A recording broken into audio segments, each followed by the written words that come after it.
Now, he's a U.S. citizen who was arrested in connection with last year's Mumbai terrorist attacks, but now internet reports have started circulating that David Headley may actually have been a double agent for the CIA at the time of the incident. For more on this, we can cross live to our Washington studio, where Lauren Leister is standing by. So, Lauren, what's the story behind these allegations? Break it down for us.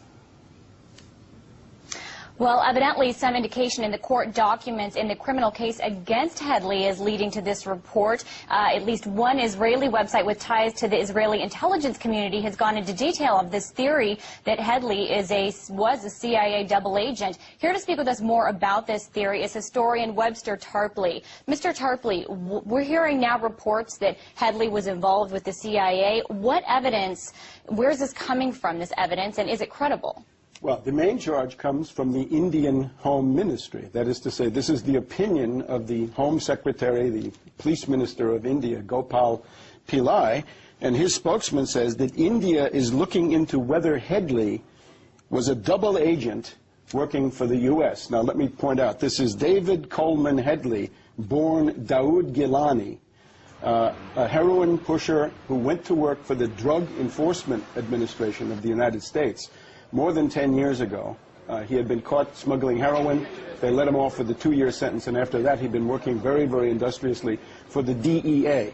Did he then go on to work for the CIA? And it looks like they did. Where? Who says that? Where does that evidence come from? That's essentially from the Hindu, the Times of India, the London Times. Everybody seems to agree that he worked for the DEA.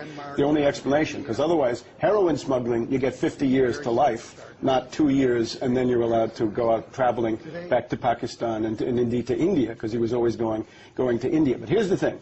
If this David Headley was working for the CIA all along, which I think is a very, very plausible conclusion, it means that the CIA is implicated in running, in masterminding, the Mumbai terror attacks of November 2008. It means the CIA is up to its neck in this thing. Well, what makes you believe that that could be a scenario? Well, that's what the Indian authorities are saying. See, Headley was arrested in the United States now in October.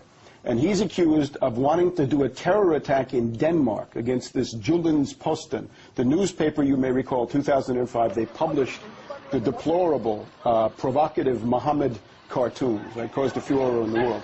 So he's supposedly planning an attack in Denmark. So the U.S. rounds him up, Headley, along with his friend Rana and another mysterious figure, Major Saeed of Pakistani military intelligence, also seems to be indicted in this affair. So that's the thing that calls attention to Headley. But now the Indians then go back and say, hey, wait a minute, this guy's been coming to India repeatedly. The CIA never told us that he was implicated in terrorism. So, okay, now that brings me to there is evidence that the Indians are kind of up in arms in this, and they think that it's possible that the CIA knew about the plans for the Mumbai attack and did not tell India. What is this doing to affairs between New Delhi and Washington, D.C., or what's going to happen? Well, India is demanding the extradition of David Coleman Headley.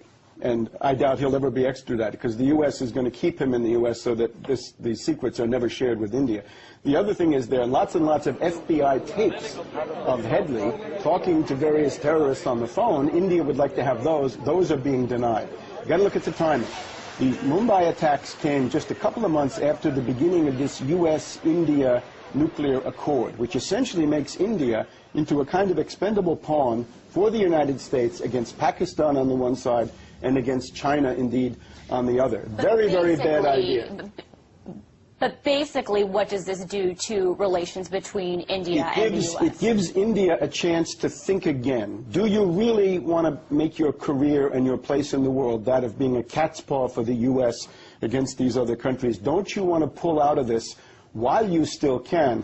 Think of the 70s experience in Europe, right? The countries like Germany, Italy, that were most tied to the NATO structure fared very badly. India is going to fare badly. It's time to pull away from this. And we're going to have to leave it at that for today. Thank you so much, for Mr. Tarpley, and we're going to send it back to you in Moscow. All right, Lauren Leister there in Washington.